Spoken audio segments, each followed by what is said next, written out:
Morant with a running start. Elevate! Dunks! Oh my goodness! Tie game in overtime. Gasol will turn his heat. It's gone! Memphis on top. 7-10 remaining. Conley now with three. Count it! A 15-point lead for Memphis. And Blake Griffin gets into it on the floor with Randolph. Hard to tell if there are any punches being thrown under there, but Griffin took acceptance. Adams going long. Morant! He hit it! John Morant, insanity! You gotta be kidding me. Welcome to Grits and Grinds, a Memphis Grizzlies podcast, Nashville Training Camp edition. My name is Keith Parrish. I am here in Nashville, on the ground, as they say, for Grizzlies training camp. Today's episode, I'm going to talk about the things I've seen and heard through the first 2 days of training camp. Going to talk about Jaren Jackson Jr.'s injury. Going to talk about Ja Morant's strong reaction to Team USA questions. Also going to hit the new offense, Zach Edey launching three-pointers, some questions to Taylor Jenkins about big man combinations and rebounding issues. Plus, I got to talk about the star of the show, Yuki Kawamura. So before we get to all of that, just an invitation for you. If you want to play fantasy basketball with me and other listeners, you can do that at patreon.com/fastbreakbreakfast. Not only can you join my fantasy basketball leagues, but you support my totally independent Grizzlies podcast. By the way, thanks to Jay Garrick, Zach A.G., Randy M., and Derek Odell for signing up in the last couple of weeks. They all joined for fantasy basketball, and they also get access to my Slack channel and a monthly bonus episode. So if you want to sign up for fantasy basketball and support this show, do that at patreon.com/fastbreakbreakfast. All right. The biggest news from training camp is that Jaren Jackson Jr.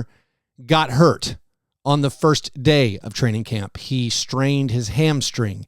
The Grizzlies did imaging on the injury. They got those results back yesterday, and Taylor Jenkins said it was, quote, good news that it's a low-grade strain, and he should be available for the team's season opener on October 23rd. I do think this means, my guess is that Jaren will not play in preseason at all. I mean, I'm guessing he's going to be out at least the next week before they start saying that he's day-to-day or anything. So the injury issues continue stacking up for the Grizzlies as Jaren not participating in training camp, joining Gigi Jackson, who's riding around on a scooter with his foot in a cast. Also, Cam Spencer is in a walking boot, meaning, of course, the Grizzlies have 12 available players,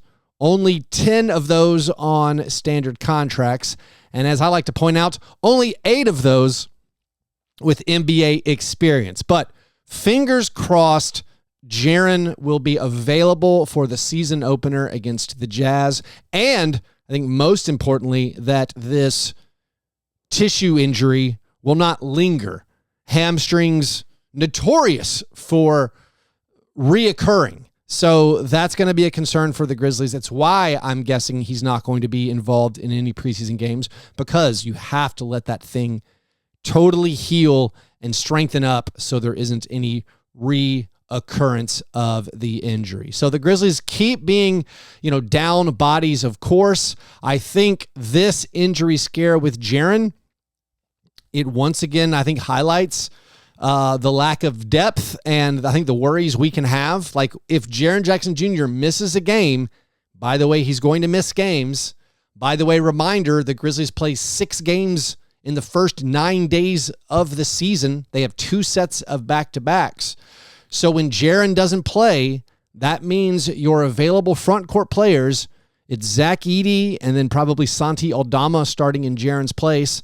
And then off the bench, we're talking about Brandon Clark, Jay Huff on the 2-way contract, and then probably Jake LaRavia playing some minutes. Like, is that a rotation or a roster of players that you feel is good enough to achieve our goals this season? I don't know. It's tricky. But the Grizzlies right now, of course, cannot endure any more injuries. And this entire season right now, I think they're going to have trouble navigating any time that Jaren Jackson Jr. misses a basketball game. Also, possibly anytime Zach Edey misses a basketball game. Now, the Ja Morant reaction to being asked questions about Team USA, I feel like this should be a bigger story. I feel like this would be a national story on ESPN if they just decided to run with it. Maybe if ESPN still existed, they would be doing this. But here's what happened, and I've seen some misinformation about this online. People are blaming Tim McMahon for doing something.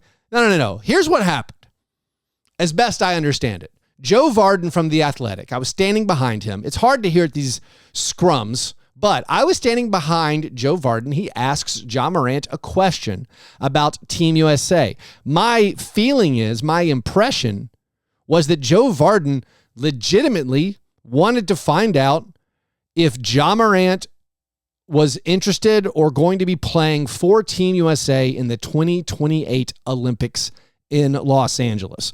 My feeling is that is literally what Joe Varden was trying to figure out and what he wanted to talk about and what he might still write about over at The Athletic. Well, he started talking. Joe started asking the question about Team USA, and he basically said, what was your interest level in Team USA? And then Ja's face kind of fell, and then he said something like, what was your interest in even watching Team USA? As in, did you watch him in the Olympics? And immediately Ja Morant goes, next question. So you could tell, like, oh, this is a sore subject. He doesn't want to talk about it. I don't think there was anything antagonistic. I don't think it was a trap question of any sort. Legitimately, the reporter wanted to know, hey, you're one of the best American basketball players. Are you, or have you talked with anyone at Team USA about the 2028 Olympics? So the scrum continues, and then at the very end, Joe tries to circle back to this to ask this question. And he says something to the effect of, they take the top American players, you're one of the top American players, and Ja then says, am I? And then he says, Ja says, you'd have to ask them, as in Team USA apparently hasn't reached out. So, I was kind of blown away by this entire exchange. Wow, this is an extremely sore subject for Ja Morant. And it could be a lot of things here, honestly. It could be, is Ja upset that Jaren Jackson Jr. was left off of the Paris Olympics team? Jaren played the previous year for the qualifiers. And, overall, that was not maybe an overall great experience for Jaren. You remember early on in training camp for Team USA, Jaren was voted the best player at Team USA training camp. But then because of, I think, Steve Kerr's lineup issues, because of Jaren's own limitations on rebounding, he became a bit of a scapegoat for that team not doing very well as far as Jaren can't rebound. So Jaren was left off of Team USA. Jaren even said, I think on one of the Grind City media streams, that he wasn't good enough to make the Olympics, apparently. So that's probably a sore spot among the team. How much was Desmond Bane considered? A couple of summers ago, Desmond Bane said he was in communication with Team USA, but that's when Desmond Bane was injured. So he wasn't considered that year because of his injury. So maybe Ja was sore about Desmond Bane and Jaren not being a part of Team USA this past year. But also maybe Grant Hill and whoever else is running Team USA just either has not reached out to Ja Morant about being involved with any parts of Team USA. He wasn't on the tryout, like the select thing, the number of players they brought in, Ja was not included. And also we can infer maybe Grant Hill has said, listen, we're not looking to add you or something. So whatever the reason, I hope we get into it. But for me, this was the fireworks from training camp. Everything else about training camp, talk about intensity and the whole team being on the same page. And, oh, look, there's Zach Edey shooting three-pointers and all this stuff. It's all right, I've heard this before. Ja Morant's legit negative reaction to just being asked what seemed like an innocent question about Team USA, to me, by far the most interesting part about training camp. Now, getting to all the talk about, oh, this is the most intense training camp I've ever been a part of. The attitude is way different from this year compared to last year. All right, maybe that's true. That's what everyone said. But also the talk has been about the new offense that the Grizzlies are installing. Of course, they overhauled their entire coaching staff. Tomas Isalo is the new lead assistant, and he's installing this read and react offense. Those are my words, I think. I'm not sure if that was exactly what was spoken, but this entire offensive philosophy that focuses on, of course, pace, but we are supposed to roll our eyes anytime coaches mention pace. That's been a running joke for like 10 to 15 years. Anytime there's a new coach in the NBA, the thing they say is, oh, we're going to play with more pace. It's what every new Grizzlies coach said for decades. But it's supposed to involve lots of pace, but also lots of just free-flowing basketball and off-the-ball movement. It is supposed to not involve set plays. It's supposed to be lots of back cuts. And I called it read and react because apparently there are supposedly a bunch of counter moves and cuts you're supposed to make based on wherever the ball is. This is my, again, theoretical understanding. Like, everyone is supposed to be continually moving, and there are these specific counter moves every time, like, X happens. Every time a player dribbles into the paint, you do this. Anytime a guy catches it in the corner and then dribbles up to the top of the key, this is what the movement is supposed to be like. And they are installing this offense, and they call it positionless offense. But again, that term positionless, again, Taylor Jenkins has been using that ever since he got here. By the way, shout out to Chris Harrington, who, when Desmond Bain mentioned positionless offense, asked, how does 7'4" Zach Edey fit into a positionless offensive scheme? Fair question.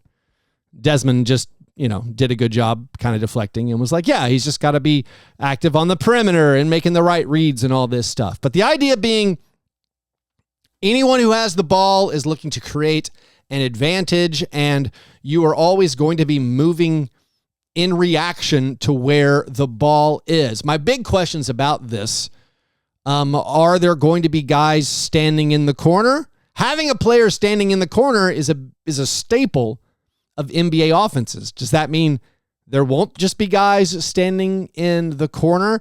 And then, like, related to that is, what's the learning curve going to be? Is this going to be awkward? Is this all going to be overstated? Is it just going to look like NBA basketball as we know it? If there aren't set plays, and some people have mentioned like fewer pick and rolls, I wonder, well, shouldn't we be letting Zach Edey do some pick and rolls? I think Zach Edey setting picks is going to be awesome. Shouldn't we do more of that? Are there going to be Zach Edey post-ups? I don't know. So it all remains to be seen.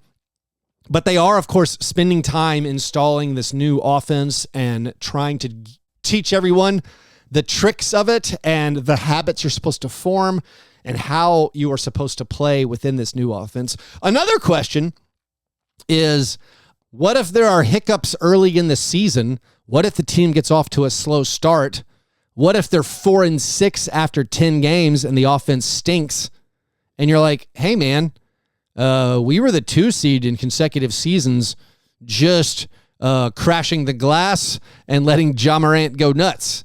Like, if they get off to a slow start, do they change anything? Do they scrap what they've done? What kind of heat is on Taylor Jenkins if they're 10-10 after 20 games, or if they're under 500 through the first 20 or 30 games? What's going to happen there? It feels like this whole new offensive system is a ready-made scapegoat, where that's the thing we're going to point to and say, this was a disaster. So it's something to monitor. It's extremely interesting, and we will, I guess, have to see what it looks like, what changes, if any, are readily apparent when the Grizzlies play their first preseason game, which, by the way, comes up on Monday. By the way, where will that game be televised? No one has any idea. The Grizzlies know that they're going to be carried by the new look Bally Sports, which is maybe going to be called FanDuel TV, and it should be available to people in the Grizzlies region, but they're not maybe broadcasting the game against the Mavericks. Will that be available on League Pass? Again, I don't think anyone knows.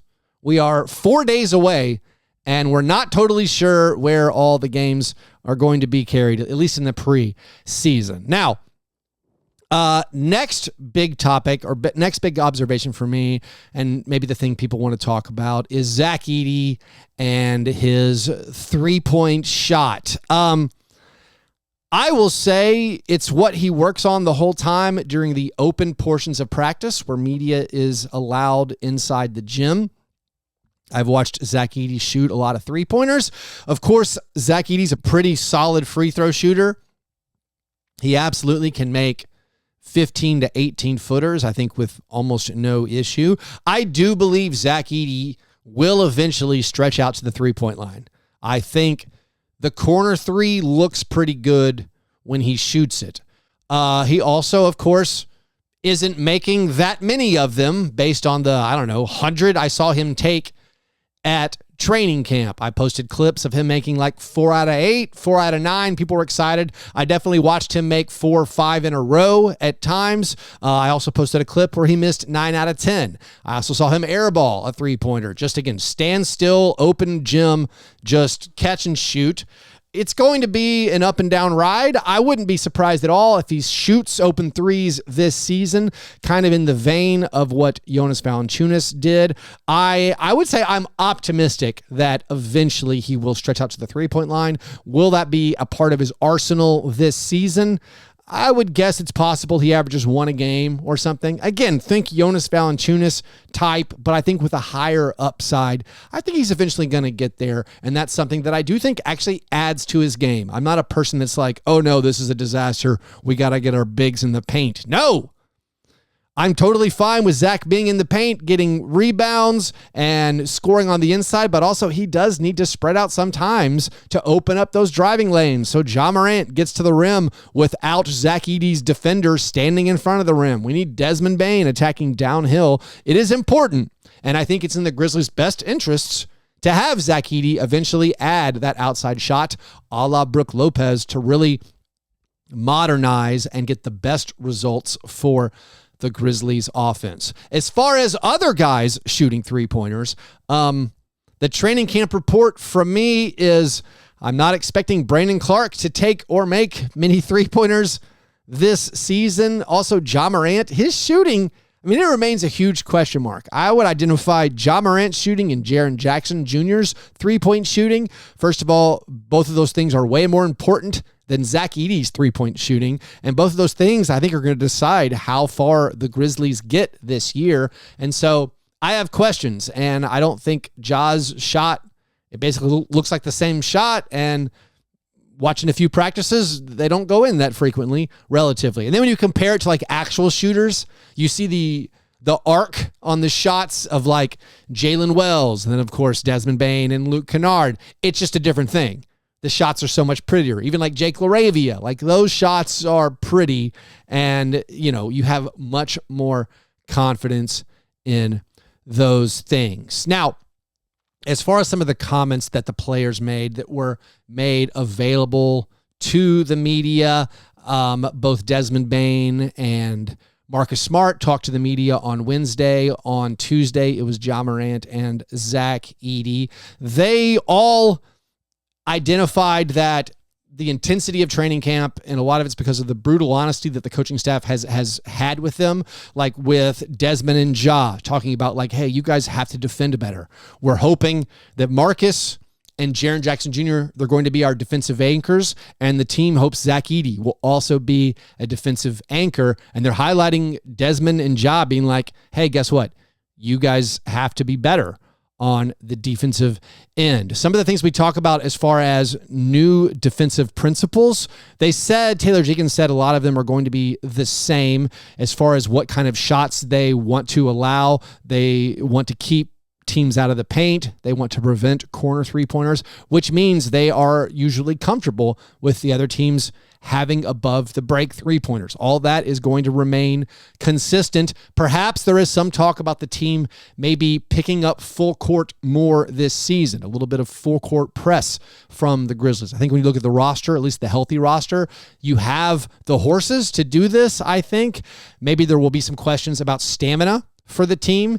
If you're running a new offense where you're supposed to be moving at all times, even when you don't have the ball, that could wear guys out more. And then if you're picking up full court, that also is a lot of physical exertion. But the plan seems to be pick up full court a good bit to try to slow the pace of your opponent. And then on defense, maybe you're going to switch a lot. You're trying to create the advantages. You're trying to create the extra possessions by forcing turnovers. That's something we will see. And also the players, we keep asking them about the young guys. And so they highlight some of the younger players. Sometimes they do it without being prompted. Like I asked Marcus Smart without Vince and Gigi, which players are going to step up. Marcus said definitely Jalen Wells. He said Jalen Wells has a lot of abilities. He's still learning what he has to do, but he's a player to look out for on the perimeter. Of course, on media day, Marcus recognized Jake LaRavia as just playing great defense. Also said he's going to be someone, who can step up and fill in. Also, everyone was asked a lot about Zach Edey stepping up immediately. It seems like he's the clear-cut starter. The Grizzlies posted the presumed starting lineup, posted a photo of them, Ja and Desmond and Marcus and Jaren and Zach. They were asking questions about, hey, is he up to speed? What do you got to do if you're depending on him so much? And everyone said, Zach's been very impressive. His movement keeps getting complimented, like how well he gets up and down the court. Desmond Bane pointed out he's going to have rookie moments. Like there's going to be moments where he looks terrible and lost because he's a rookie and everyone has that. But also there's going to be moments where he looks amazing and perfect and everyone's going to get super excited. It's just part of the process, but they are confident in what Zach Edey is going to bring this season. Now, let's take a quick break. And then after the break, I'll talk about some things that Taylor Jenkins said about team rebounding, about the big man lineup combinations, and then, of course, let's talk about Yuki Kawamura. All right. Chris Harrington asked Taylor Jenkins specifically about big man combinations. I think that's a specific concern the Grizzlies have. It's going to be especially highlighted if Jaren Jackson Jr. misses any games. So specifically, the question was basically, can Brandon Clark play with Zach Edey?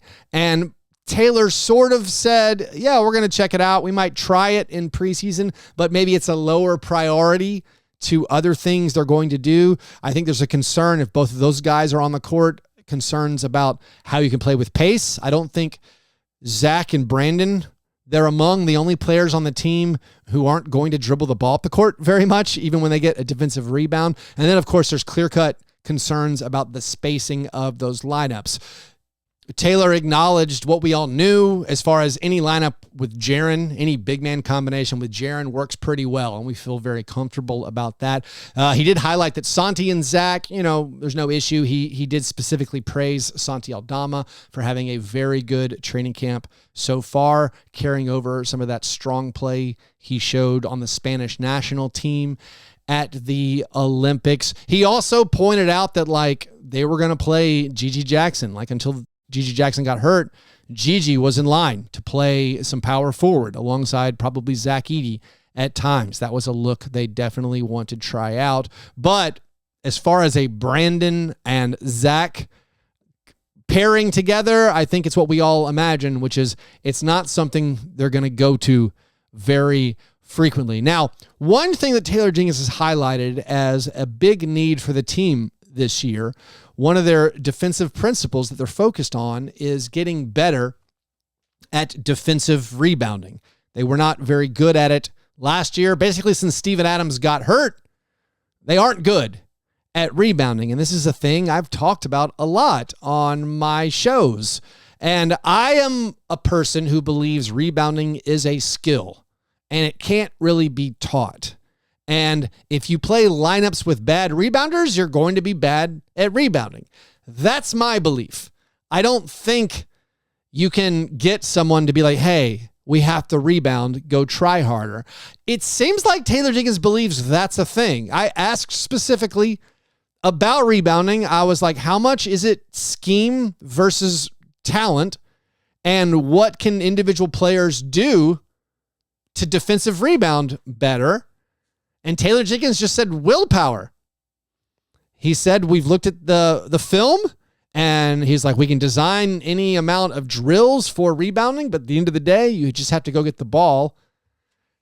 And for me, this is, again, very subjective. Taylor Jenkins, much smarter than me, knows way more about basketball than me. But I don't believe you can just tell, like, hey, go rebound harder, do a better job. I think rebounding's a skill. I think it's a skill like shooting. You can't be like, hey, make more three-pointers with willpower. I mean, of course, a lot of defense comes down to trying and effort, but everybody's trying. And knowing you need to get rebounds, it doesn't just happen. So I'll be honest, that's still a big concern I have. Now, Zach Edey said specifically rebounding might be his top skill that he's ready to contribute. And I believe that. And I think Zach Edey's going to fit in greatly because he's huge, he moves bodies, and he's a great rebounder. My concern, of course, is what happens when Zach Edey isn't on the court. And then we lost our second, if we call Zach our best rebounder, I'm fine with saying that. The Grizzlies lost their second best rebounder with Vince Williams Jr. going down. What happens in October in the first 6, 7, 8 games if there's no Vince Williams Jr. and Zach Edey is your only like above average rebounder? I think it could be ugly. I mean, it'll be shootouts, which is fine. Those are entertaining, but I think it's going to be a struggle keeping the other team off the glass. Now, finally, at training camp in Nashville, there is an entire pack of reporters here, essentially just for Yuki Kawamura. He's going to be a fan favorite among Grizzlies fans once he gets in the game, in the preseason games. I mean, first of all, fans love an underdog story. They love a short player. He's 5'7". Right now, the shortest player on any NBA roster. Kudos to Grizzlies PR for recreating the Muggsy Bogues Manute Bull photo with Zach Edey and Yuki Kawamura. But everyone, when asked about Kawamura, every Grizzlies player, their face lights up. Ja Morant said he's my guy. Said he's been picking me up full court. He's not scared of anything. Said he is a great playmaker, has good vision. He's a great shooter. He's a very good player. Desmond Bane is like, yeah, the guy's a really fierce competitor. He's going to make a ton of money in his career playing basketball. Zach Edey said he's been driving right at me, going right at me. He's crashing the glass, getting offensive rebounds. So everyone is praising Yuki Kawamura. It will be very fun to watch him play basketball this season. I don't think he has a chance to make the Grizzlies main roster, but he should be here or get in the game in preseason, and that will be something to absolutely look forward to. And that, I believe, is everything that I wanted to hit. The Grizzlies wrap up training camp today in Nashville and then head back to Memphis. And then, of course, the preseason games start Monday. Game against the Mavericks. Apparently, Luka Doncic is not going to be available for that game. He has a calf contusion. They play the Hornets next Thursday. That's a week from today. That is a Grizzlies home game. So if you want to go check out the Grizzlies and see the new look offense, there's your chance right there. Anyways, thanks you guys for listening. Again, if you want to support the program and join my listener Slack channel and play fantasy basketball with me, come join my negative fantasy league. Trying to get 40 players in that league this season. Do that at patreon.com/fastbreakbreakfast. All right. Hope you guys have a great day. I'll talk to you soon. Go Grizz.